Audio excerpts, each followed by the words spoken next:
Whoever killed my son, whoever spilled innocent blood, may the ground never accept your seed. May your hands never hold your own child. Just as I lost mine, you too shall know the pain of losing your child again and again and again.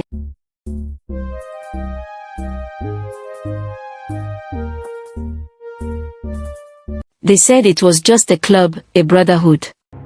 Something harmless. Something fun. But that was before the fire. Before the curse. Before the blood. The air was heavy that night. Not because of rain. Not because of heat. But because something dark was waiting. Silas was only 19. A 100-level student of political science at the University of Port Harcourt. New to the school. Naive. Eager to belong. He had no father. Only his mother, back in Owerri. She sold gari and soup ingredients by the roadside. All her suffering was to send him to school. To make him somebody. But that night, Silas was walking with boys he barely knew. The invitation. It started with small things. A bottle of Origin at the joint. A whisper in the hostel. We like your vibe, bro. You strong. You get mind. They called themselves the Sons of the Flame. But in public, they just said it was a club. A way to find real brothers. To never be alone. They promised protection. They promised money. They promised girls. Silas didn't know what he was walking into. The night of initiation. They told him to come to a hidden compound behind a bush path near Alu. He thought it was a joke. But curiosity killed the cat. Or maybe in this story, curiosity lit the fire. They tied red cloth around his eyes. They chanted in a language he didn't understand. They poured something that smelled like blood on his body. Then came the voice of the leader. To join us, you must show loyalty. Loyalty is not in words, it's in blood. Silas's heart began to beat like thunder. What do you mean? He asked. They didn't answer. Instead, they handed him a small machete. The victim. His name was F. A 200-level student. Quiet. Innocent. Wrong place. Wrong time. They dragged F from the bush. Tied his hands. He was crying. Please, I never do anything. I beg. Silas froze. His hands shook. No be this way una say no club. I no go kill person no. They laughed. You think say no joke. You don't chop from the bottle already. There's no going back. They surrounded him. Chanted. Mocked him. And then, someone whispered in his ear. If you no do no you we go use. Fear did the rest. Silas lifted the machete and brought it down. Again. And again. Until F stopped moving. The fire and the curse. They set the body on fire. They danced around it. Silas vomited in the bush. But the deed was done. 3 days later, police found the burnt body. There was crying on campus. Silence in the hostels. Fear everywhere. But the loudest sound came from one person. F's mother. A widow. She came to the campus. Carried her son's blood-stained shirt in her hand. Tears covered her face. She knelt in front of the school gate and cried. Whoever killed my son, whoever spilled innocent blood, may the ground never accept your seed. May your hands never hold your own child. Just as I lost mine, you too shall know the pain of losing your child again and again and again. People watched. Some cried. Some walked away. But the curse entered the air and stayed. Years later, Silas moved on. Changed cities. Changed names. He stopped talking to the other cult members. He didn't sleep well for many years. But he became a man. He worked. He found love. And he got married. His wife, Amoka, was his peace. A Sunday school teacher. Innocent. Pure. He never told her about the past. So when she got pregnant, he thought, finally, God has forgiven me. They were so happy. They painted the baby room blue. Bought toys. Prayed every night. And then, the baby came. A beautiful boy. But then, 3 days after the naming ceremony, the baby started crying. Non-stop. He couldn't breathe. His skin turned pale. They rushed to the hospital. But it was too late. The doctor shook his head. Sorry. We lost him. Silas screamed. Amoka collapsed. He buried his son with trembling hands. 1 month later, Amoka was pregnant again. This time, they fasted. They prayed. They gave offerings. Another boy. Another naming ceremony. Another death on the 3rd day. It happened a 3rd time. Then a 4th. People began to whisper. Is this a spiritual attack? Is he cursed? Even Amoka began to fear her own husband. Silas looked at his hands. He couldn't sleep. He couldn't eat.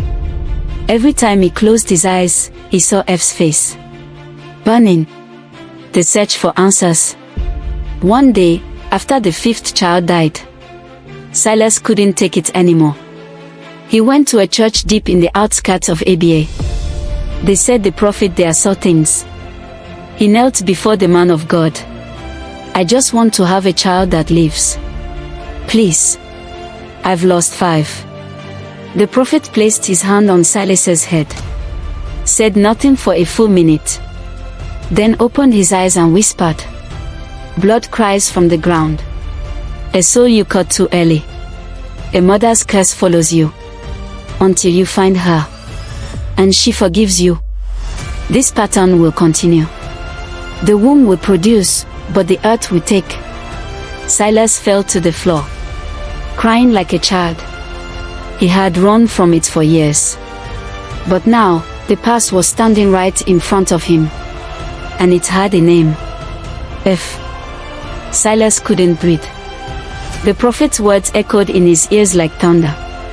Until she forgives you, your seed will never stay. The ground is rejecting your children because it still holds the blood of the boy you burned. He left the church that night trembling. The guilt he buried had now risen. Like smoke from fire. And it was choking him. Back at home, Amoka was sitting in the dark. She no longer smiled. She no longer asked questions. All she did was sit and cry. She had lost 5 children in 5 years. Each one dying on the 3rd day. Each death stealing a piece of her soul. When Silas walked in, she didn't even look at him. Amoka, he whispered. I need to tell you something. Something from my past. She turned slowly. Her eyes hollow. If it will bring my children back, speak. The confession. Silas knelt before her. For the first time in his life, he told the truth. He told her about Port Harcourt. About the club. About the machete. About the fire. About F. About the curse. Amoka didn't move. Didn't speak. But when he was done, she said quietly, You killed someone's child. And now you want to raise yours in peace. Silas cried like a child. I was just a boy. I didn't know better. I was scared. Please, help me find her. I want to beg her. Amoka stood up and walked to their wedding photo on the wall. She touched it and said, Then we will go together. We must find her. Before this curse buries both of us. The search begins. Silas didn't know her name. He only remembered her face. Tears. Ashes. That white wrapper stained with blood. They started from Port Harcourt. Went back to the university. Asked around. Most people had forgotten the incident. But an old security man remembered. That woman. She suffered. After the burial, she said she was going back to her village in Delta. I think she mentioned Isoko. It was something. The village. Isoko was quiet. Too quiet.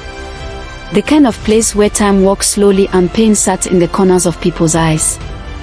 They found the local chief. Explained the story. He was shocked but agreed to help. They described F's mother. He nodded. Yes. Mama F. She stays near the river. But she no longer talks to people. She has gone silent since her son died. 15 years now. They followed the chief. Crossed a wooden bridge. Walked through thick bush paths. Until they reached a mud house. There she was. Old. Tired. Broken. Sitting on a wooden stool, peeling bitter leaf. Silas bought her many things, bags of rice, food items, and more. His wife also helped by picking up her clothes, washing them, and hanging them out to dry. They showed true kindness to the woman. She had no idea what their real intention was, but whatever it was, she believed it must be for good. The woman broke down in tears and prayed for them, saying, "Your children will bless you and show you this same kindness one day." The moment of truth. Silas stood frozen. His legs shook. She looked up slowly. Her eyes didn't blink. Then she said, "So, it is you?" Silas dropped to his knees. Crying. Begging. "Mama, please. I am sorry. I was a boy. I didn't know. I've lost 5 children. Your curse is killing my future. Please. I have come to beg. I have come with my wife. Forgive me." The woman said nothing. She kept peeling. Slowly.